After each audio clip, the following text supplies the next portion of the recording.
Program Studi Manajemen Universitas Negeri Makassar. Video ini dibuat untuk menyelesaikan tugas final kelompok dengan mata kuliah Pengantar Ilmu Ekonomi dengan dosen pengampu Ibu Andi Mustika Amin, SE MSI. Kami dari kelompok 5, terdiri dari 10 anggota, akan membawakan materi konsep elastisitas, teori biaya, memaksimumkan laba, dan struktur pasar serta pasar. Untuk mempersingkat waktu, langsung saja kita mulai. Assalamualaikum warahmatullahi wabarakatuh. Perkenalkan, nama saya Reza Arhuda. NIM saya 2109035021880.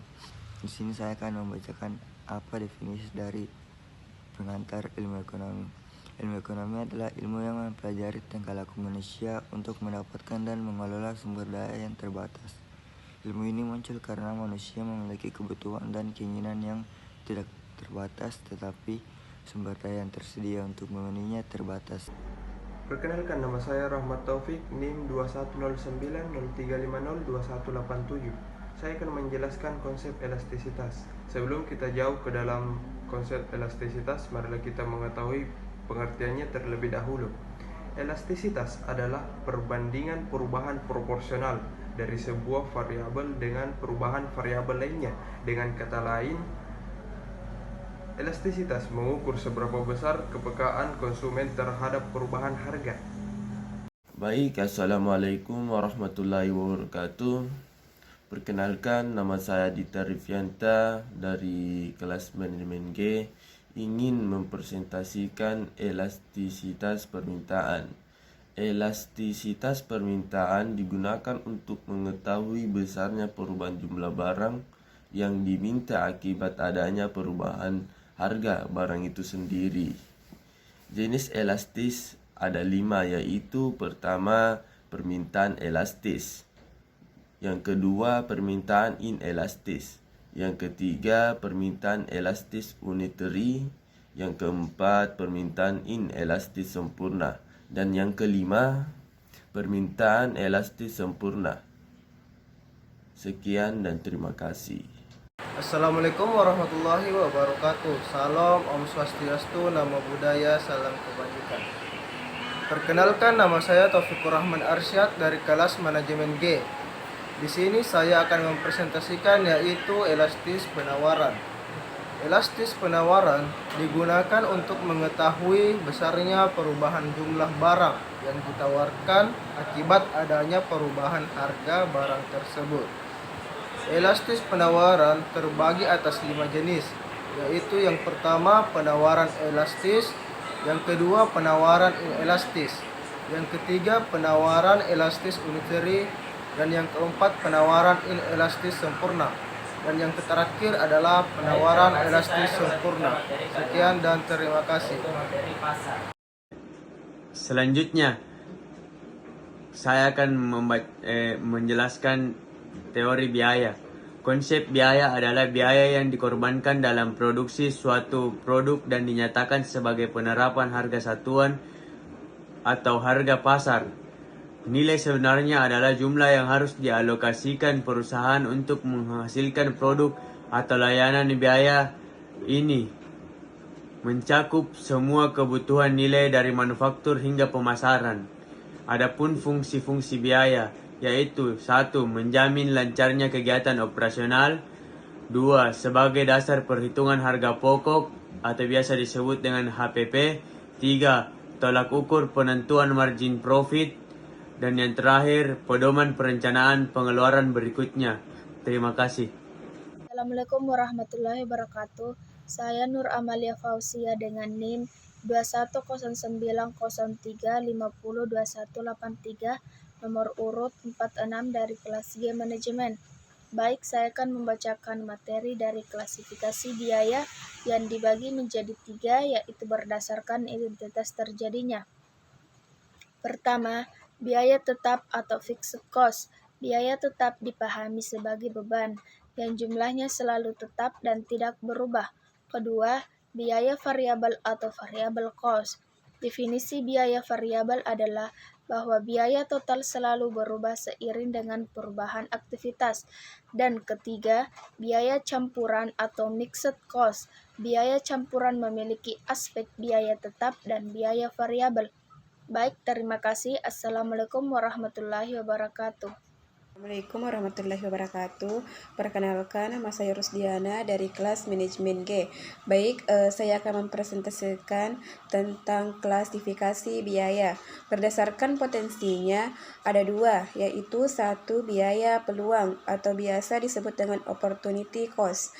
Opportunity cost adalah biaya di mana suatu investasi dapat meningkatkan keuntungan tetapi masih menimbulkan kerugian. Dua, biaya hangus atau sunk cost. Biaya yang tidak terpenuhi adalah biaya yang tidak dapat diperoleh kembali karena risiko distribusi. Sekian dan terima kasih. Wassalamualaikum warahmatullahi wabarakatuh. Assalamualaikum warahmatullahi wabarakatuh. Saya Nurimana Citra Jelita akan melanjutkan penjelasan mengenai biaya berdasarkan kegiatan operasionalnya. Baik, langsung saja. Klasifikasi biaya berdasarkan operasionalnya dibedakan menjadi 7 bagian. Pertama, biaya produksi. Biaya produksi adalah biaya produksi barang atau jasa sehingga perusahaan dapat menjualnya dengan harga tetap. Kedua, biaya tenaga kerja langsung. Biaya tenaga kerja langsung adalah jenis biaya produksi yang dibayarkan oleh sumber daya manusia atau SDM yang berhubungan langsung dengan produksi barang atau jasa. Ketiga, biaya tenaga kerja tidak langsung. Biaya tenaga kerja tidak langsung seperti pemasaran, personel, dan keselamatan. Selanjutnya, biaya penyusutan. Biaya penyusutan adalah biaya yang nilainya menurun dari waktu ke waktu karena penurunan kualitas atau keuntungan suatu aset. Kemudian, biaya perawatan. Biaya perawatan juga penting untuk menunjang operasional perusahaan. Selanjutnya, biaya investasi. Biaya ini dilakukan untuk meningkatkan pendapatan tunai selama periode waktu tertentu. Yang terakhir yaitu biaya overhead pabrik. Biaya ini biaya yang melampaui biaya produksi dan memegang peran penting dalam kelangsungan hidup perusahaan. Baik, itu saja dari saya. Selanjutnya saya serahkan kepada pemateri berikutnya. Bismillahirrahmanirrahim. Assalamualaikum warahmatullahi wabarakatuh. Saya Eka Putri Nur Aulia SM dengan NIM 2109035021181 dari kelas manajemen G. Baik, saya akan membacakan materi tentang memaksimumkan laba, struktur pasar, dan jenis-jenis struktur pasar. Memaksimumkan laba. Memaksimumkan laba adalah perusahaan yang memilih baik masukan maupun keluaran dengan tujuan untuk mencapai laba. Ekonomi maksimum yaitu perusahaan menjadikan selisih antara pendapatan total dan biaya ekonomi total sebesar mungkin. Terdapat 3 pendekatan perhitungan memaksimumkan laba, antara lain 1. Pendekatan totalitas, ialah membandingkan pendapatan total dan biaya total. 2. Pendapatan marginal, ialah perhitungan laba dilakukan dengan cara membandingkan biaya marginal dan pendapatan marginal. 3. Pendekatan rata-rata, ialah perhitungan laba per unit dilakukan dengan membandingkan antara biaya produksi rata-rata dengan harga jual output. Struktur pasar. Struktur pasar yaitu mengacu pada lingkungan persaingan di mana pembeli dan penjual produksi berinteraksi. Jenis-jenis struktur pasar. 1. Persaingan sempurna, bentuk organisasi pasar di mana terdapat banyak pembeli dan penjual yang bersifat homogen. 2. Monopoli. Monopoli yaitu bentuk organisasi pasar di mana hanya ada satu perusahaan yang menjual produk yang tidak memiliki substitusi dekat. 3. Persaingan monopolistik, bentuk organisasi pasar di mana terdapat banyak penjual produk yang terdiferensiasi dan perusahaan-perusahaan cukup mudah keluar dan masuk ke dalam industri dalam jangka panjang. 4. Oligopoli, yaitu bentuk organisasi pasar di mana hanya ada sedikit penjual sebuah produk yang homogen ataupun terdiferensiasi. Baik, saya Nahda Alivia dengan NIM 2109035021884 akan menjelaskan tentang apa itu pasar. Pasar adalah suatu dari berbagai sistem, institusi, prosedur, hubungan sosial, dan infrastruktur di mana usaha menjual barang, jasa, ataupun tenaga kerja untuk orang-orang dengan imbalan uang. Adapun ciri-ciri pasar, yang pertama, terdapat calon pembeli dan penjual. Yang kedua, terdapat barang ataupun jasa yang akan diperjualbelikan. Yang ketiga, terdapat proses permintaan serta penawaran oleh kedua belah pihak. Yang terakhir, terdapat interaksi di antara pembeli dan penjual, baik itu secara langsung maupun tidak langsung. Selanjutnya, jenis-jenis pasar. Yang pertama, pasar menurut bentuk kegiatannya. Pasar menurut kegiatannya dibedakan menjadi dua jenis, yaitu pasar nyata dan pasar tidak nyata atau abstrak. Pasar nyata adalah pasar di mana barang-barang yang akan diperjualbelikan dan dapat dibeli oleh pembeli. Contohnya, pasar tradisional dan pasar swalayan. Kemudian, pasar abstrak atau pasar tidak nyata.